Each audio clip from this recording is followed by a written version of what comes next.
Hello friends, வணக்கம். Welcome to செரோனிஸ் designs. நம்ம இன்றைக்கி போட் நெக் டிசைன் தான் வந்து பார்க்க போகிறோம். போட் நெக் வந்து இது வந்து ஃப்ரண்ட் நெக்கில் வந்து வர மாதிரி நம்ம போட்டிருக்கோம்.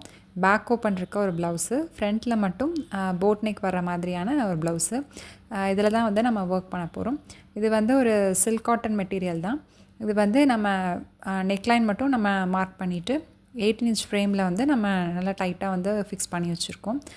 இந்த போட் நெக் பார்த்திங்க அப்படின்னா நல்லா டீப் யூவாக வராமல், அதாவது கர்வ் வந்து கொஞ்சம் மேலே இருக்க மாதிரி நம்ம வந்து போடணும். ஸோ அதுதான் வந்து அந்த போட் நெக், அந்த போட் ஷேப் வந்து கரெக்டாக வர மாதிரி இருக்கும். ஸோ அதை வந்து பார்த்து நம்ம மார்க் பண்ணிக்கணும்.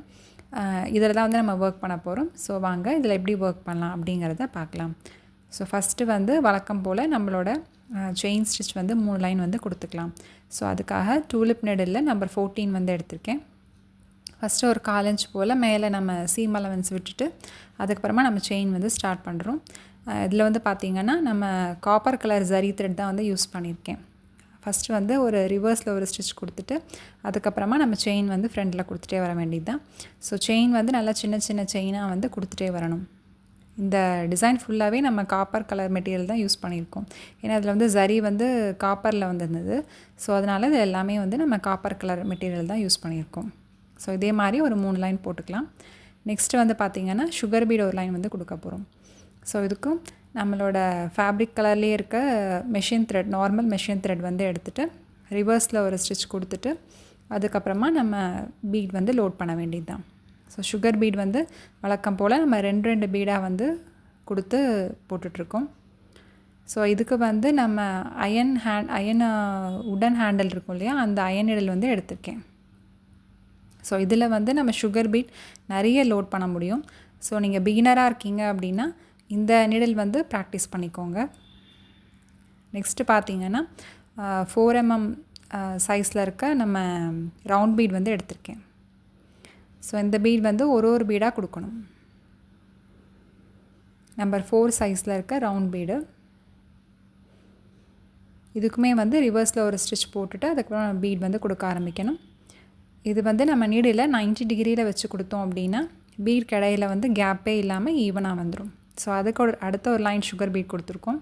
அதுக்கடுத்து பார்த்தீங்கன்னா திலகம் ஷேப் வந்து இந்த மாதிரி ட்ராப் பண்ணியிருக்கோம். இந்த மாதிரி சின்னதாக ஒரு டெம்ப்ளேட் மாதிரி ரெடி பண்ணிவிட்டு இந்த மாதிரி வச்சுட்டு ஒயிட் பென்சில் வச்சு நம்ம இந்த மாதிரி ட்ரா பண்ணி கொடுத்துக்கலாம். இதோட சென்டர்லேயும் வந்து மார்க் பண்ணியிருக்கேன். சென்டரில் ஒரு டாட் வச்சு இதோட சென்டர் வந்து மார்க் பண்ணியிருக்கோம். அதில் வந்து B7000 க்ளூ வந்து நம்ம அப்ளை பண்ணிகிட்ருக்கோம். ஸோ இதில் வந்து நம்ம மேலே வந்து ஃபிட்டிங் குந்தன் திலகம் ஷேப்பில் இருக்க அந்த ஃபிட்டிங் ஸ்டோன் தான் வந்து ஃபிக்ஸ் பண்ண போகிறோம். ஸோ அதனால் B7000 க்ளூ வந்து நான் போட்டிருக்கேன். நார்மல் நம்ம ஃபேப்ரிக் க்ளூவும் நம்ம போட்டுக்கலாம். நம்ம வந்து இந்த B7000 க்ளூ வந்து அப்ளை பண்ணோம் அப்படின்னா ரொம்ப குயிக்காக வந்து காஞ்சிரும். நல்ல ஒரு ஸ்டேபிளாக நல்ல ஸ்ட்ராங்காகவும் இருக்கும். நம்ம இது வந்து நம்ம நார்மல் ஃபேப்ரிக் க்ளூ வந்து போடுறோம் அப்படின்னா இன்னும் கொஞ்சம் எக்ஸஸாக நம்ம வந்து க்ளூ நல்லா அப்ளை பண்ணிவிட்டு இந்த ஸ்டோன் வந்து ஸ்டிக் பண்ணிக்கணும். ஸோ நல்லா ட்ரை ஆகணும். ட்ரை ஆனதுக்கப்புறமா இதை சுற்றி வந்து நம்ம ஜர்தோசி யூஸ் பண்ணி அதோட ஸ்டெம் ஸ்டிச் வந்து போட்டுட்ருக்கோம். ஸோ ஃபஸ்ட்டு ஒரு சின்ன பீஸ் ஜர்தோசி எடுத்துகிட்டு நம்ம ஸ்டோனுக்கு வெளிப்பக்கமாக கொடுக்கணும். கொஞ்சம் தள்ளி கொடுத்துட்டு அதுக்கப்புறமா அங்கே ஒரு லாக் ஸ்டிச் போட்டுட்டு திருப்பியும் வந்து அதோட ஹாஃப் ஆஃப் த டிஸ்டன்ஸில் மறுபடியும் நம்ம த்ரெட்டை மேலே கொண்டு போயிட்டு அங்கே ஒரு லாக் ஸ்டிச் போட்டுட்டு அதுக்கப்புறம் அடுத்த ஜர்தோசியை வந்து லோட் பண்ணணும். ஸோ இதே மாதிரியே கண்டினியூஸாக போட்டு வந்தோம் அப்படின்னா அதுதான் வந்து நம்ம ஸ்டெம் ஸ்டிச், ஜர்தோசியில் போடுற ஸ்டெம் ஸ்டிச். ஸோ இதில் வந்து நம்ம ஹாஃப் த டிஸ்டன்ஸில் வந்து திருப்பியும் நம்ம த்ரெட்டை மேலே எடுக்கிறோம்ல, அந்த போர்ஷனில் வந்து பார்த்திங்க அப்படின்னா நம்ம ஜர்தோசியை வந்து கொஞ்சம் நகர்த்திக்கணும். கொஞ்சம் தள்ளிட்டு தான் நம்ம அடுத்த அந்த ஸ்டிச் வந்து போடுற மாதிரி இருக்கும். ஸோ அப்படி போட்டால் தான் எல்லாமே வந்து ஒரே லைன்லேயே வரும் அந்த ஜர்தோசி எல்லாம். ஸோ ஃபஸ்ட்டு நம்ம கொடுக்குற ஜர்தோசி கொஞ்சம் தள்ளி கொடுத்துட்டு அதுக்கப்புறம் நம்ம அடுத்த இது வந்து கொடுத்தோம் அப்படின்னா பர்ஃபெக்டாக இந்த இது வந்து வந்துடும். ஸோ இது ரவுண்ட் ஷேப்புக்கும் ரொம்ப அழகாக இருக்கும். திலகம் ஷேப்லேயும் ட்ரை பண்ணி பார்த்தேன், நல்லா வந்திருந்தது. ஸோ லாஸ்ட்டு ஜர்தோசி கொடுத்துட்டு அங்கே எண்ணாட் போட்டுட்டு திருப்பியும் த்ரெட்டை மேலேயே எடுத்துகிட்டு நம்ம நம்பர் 4 ரவுண்ட் பீட் வந்து அடுத்த ஒரு லைன் வந்து கொடுக்குறோம். ஸோ அந்த ரவுண்ட் பீட் கொடுக்கும்போது கரெக்டாக நம்ம 90 டிகிரியில் நிழல் வச்சுட்டு கொடுத்தோம் அப்படின்னா நல்ல கேப் இல்லாமல் ஒரே இதில் வந்துடும். ஸோ அதோட ஷார்ப்னஸ் கரெக்டாக கொடுக்குற மாதிரி ஒரு பீட் எக்ஸ்ட்ரா கொடுத்துட்டு அங்கே வந்து நம்ம நாட் போட்டுக்கணும். ஸோ இதே மாதிரி ஃபுல்லாக முடிச்சுட்டு பார்க்கலாம். நெக்ஸ்ட்டு பார்த்தீங்கன்னா இந்த பீட் லைன் சுற்றி நம்ம வந்து ஜரி த்ரெட் வச்சு ஒரு அவுட்லைன் கொடுக்க போகிறோம். டபுள் லைன் வந்து நம்ம போட போகிறோம். ஸோ இதுக்கு வந்து செயின் நல்லா சின்ன சின்ன செயினாக போட்டு எடுத்துக்கணும். மேலே வந்துட்டு அந்த ஷார்ப்னஸ் வரும்போது ரிவர்ஸில் ஒரு குட்டி ஒரு ஸ்டிச் போயிட்டு அதுக்கப்புறமா நம்ம நீடில் வந்து டர்ன் பண்ணிக்கணும். டர்ன் பண்ணோம் அப்படின்னா அந்த ஷார்ப்னஸ் வந்து பர்ஃபெக்டாக கிடைக்கும். ஸோ இதே மாதிரி போட்டுட்டு வந்துட்டு செகண்ட் லைன் போகிறதுக்கு முன்னாடி நம்ம ஃபஸ்ட்டு போட்ட செயினுக்குள்ளே ஒரு தடவை த்ரெட்டை பஞ்ச் பண்ணி எடுத்துகிட்டு அதுக்கப்புறமா நம்ம செகண்ட் லைன் அப்படியே கண்டினியூ பண்ணிக்கலாம். ஸோ இதை போட்டுட்டு வந்துட்டு நம்ம செகண்ட் லைனில் ஃபஸ்ட்டு போட்ட செயின் இருக்கு இல்லையா, அதுக்குள்ளேருந்து நம்ம த்ரெட்டை எடுத்து நம்ம வந்து எண்ட் நாட் போடணும். ஸோ அப்படி போட்டோம் அப்படின்னா ஃபினிஷிங் வந்து நீட்டாக இருக்கும். அதாவது எங்கே ஸ்டார்ட் பண்ணோம் எங்கே முடித்தோம் அப்படிங்கிறதே தெரியாமல் நீட் ஃபினிஷிங்காக இருக்கும். ஸோ இதே மாதிரி நீங்களும் ட்ரை பண்ணி பாருங்கள்.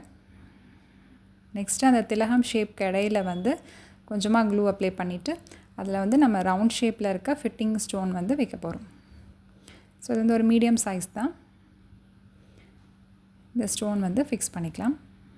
இது வந்து நல்லா ட்ரை ஆகட்டும்.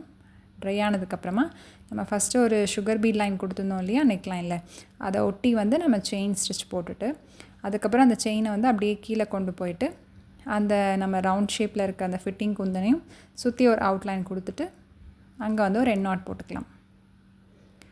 ஸோ அந்த எண்ட் நாட் போடும்போதும் நம்ம எந்த செயின்லேருந்து டர்ன் பண்ணோமோ அந்த செயின்குள்ளேருந்து நம்ம த்ரெட்டை மேலே எடுத்து அதுக்கப்புறமா அதில் வந்து நம்ம எண்ட் நாட் போடணும். ஸோ அப்படி போட்டோன்னா நம்ம கேப்பே இருக்காது. அதே மாதிரி நெக்ஸ்ட்டு அதை கண்டினியூ பண்ணும்போதும் எந்த செயின் வந்து நம்ம டர்ன் பண்ணோமோ அந்த செயின்லேருந்து த்ரெட்டை எடுத்துகிட்டு திருப்பியும் அந்த செயினை வந்து நம்ம கண்டினியூ பண்ணணும். அப்படி போட்டோன்னா நமக்கு எங்கேயுமே கேப் இல்லாமல் ஒரு கண்டினியூஸாக அந்த டிசைன் வந்து வந்த மாதிரி இருக்கும். அதே மாதிரி இதில் வந்து நம்ம டர்ன் பண்ணுறோம் இல்லையா, அந்த செயின் போயிட்டு இருக்கும்போது நம்ம அந்த ஸ்டோனுக்காக நம்ம செயினை டர்ன் பண்ணுறோம்ல, அப்போ வந்து நம்ம சின்ன ஒரு செயின் வந்து கொடுத்துட்டு டர்ன் பண்ணணும். ஸோ இந்த மாதிரி நல்ல குட்டி செயினாக கொடுத்துட்டு நம்ம டர்ன் பண்ணோம் அப்படின்னா அந்த ஷார்ப்னஸ் வந்து பர்ஃபெக்டாக இருக்கும். ஸோ இதே மாதிரி ஃபுல்லாக முடிச்சுட்டு பார்க்கலாம். ஸோ ஃபைனலாக நம்மளோட ப்ளவுஸ் வந்து ரொம்ப அழகாக ரெடி ஆகிட்டாங்க. ஸோ பார்த்திங்கன்னா ரொம்ப சிம்பிளான ஒரு ஒர்க் தான். பிகினர்ஸ் வந்து கண்டிப்பாக ட்ரை பண்ணலாம். அப்படியான ஒரு டிசைன் தான் இது. ஆனால் வந்து நம்ம நெக்லைன் பார்க்கும்போது ரொம்ப அழகாக இருக்கும். லாஸ்ட்டில் அந்த ஃபிட்டிங் குந்தன் போட்டிருந்தோம் இல்லையா, அதுக்கு கீழே வந்து நம்பர் 4 ரவுண்ட் பீடும் அப்புறம் வந்து ஒரு சுகர் பீடும் சேர்த்து ஹேங்கிங் மாதிரி தொங்குற மாதிரி போட்டிருக்கோம். ஸோ ரொம்பவே சிம்பிளான ஒரு ஒர்க் தான், ரொம்ப ஈஸியான ஒரு ஒர்க் தான். பட் ஆனால் இது வந்து நம்ம வியர் பண்ணும்போது ரொம்ப அழகாக இருக்கும். ஸோ போட் நெக்கில் நம்ம நல்லா கழுத்தொட்டி ஒரு ஜுவல்லரி போட்ட மாதிரியான ஒரு எஃபெக்ட் வந்து இந்த டிசைனில் கிடைக்கும். ஸோ கண்டிப்பாக ட்ரை பண்ணலாம். அதே மாதிரி இது போட் நெக்குன்ட்டு இல்லை, நார்மல் நம்ம யூ ஷேப் நெக்லேயும் வந்து இதை நம்ம ட்ரை பண்ணலாம். அது ரொம்ப அழகாக இருக்கும். ஸோ அதனால் கண்டிப்பாக ட்ரை பண்ணி பாருங்கள். நெக்ஸ்ட்டு வந்து இதோட ஸ்லீவ் டிசைனும் பார்க்க போகிறோம். ஸோ இதோட ஸ்லீவ் வந்து பார்த்திங்கன்னா இந்த அதோட ஸ்லீவு இதுலேயே வந்து அதே பார்டர் லைன் தான் வந்து நம்ம கொடுத்துருக்கோம்.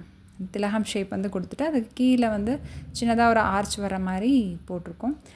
மேலே ஸ்லீவுக்கு மற்ற இடம் ஃபுல்லாகவே நம்ம வந்து லைன்ஸ் மாதிரி கொடுத்துருக்கோம். ஒரு லைன் வந்து சுகர் பீட் லைனு, ஒரு லைன் வந்து ஜரி லைன், அந்த மாதிரி மாற்றி மாற்றி கொடுத்துருக்கோம். சுகர் பீட் லைனில் வந்து நம்ம ரவுண்ட் ஷேப்பில் இருக்க ஃபிட்டிங் ஸ்டோனும் அண்ட் அந்த ஜரி லைனில் வந்து நம்ம நம்பர் 4 ரவுண்ட் பீடும் வந்து இருக்க மாதிரி போட்டிருக்கோம். அவ்வளோதான். ரொம்ப ஒரு சிம்பிளான ஒர்க். பட் ஆனால் வியர் பண்ணும்போது ரொம்பவே கிராண்டான ஒரு அவுட்புட் வந்து கண்டிப்பாக அதுக்கு இருக்கும். ஸோ கண்டிப்பாக ட்ரை பண்ணி பாருங்கள். ட்ரை பண்ணிவிட்டு உங்களோட ஃபீட்பேக்ஸை மறக்காமல் எனக்கு அனுப்புங்க. அண்ட் வீடியோவை இது வரைக்கும் ரொம்ப பொறுமையாக பார்த்ததுக்கு ரொம்ப நன்றி. தேங்க்ஸ் ஃபார் வாட்சிங். பாய்.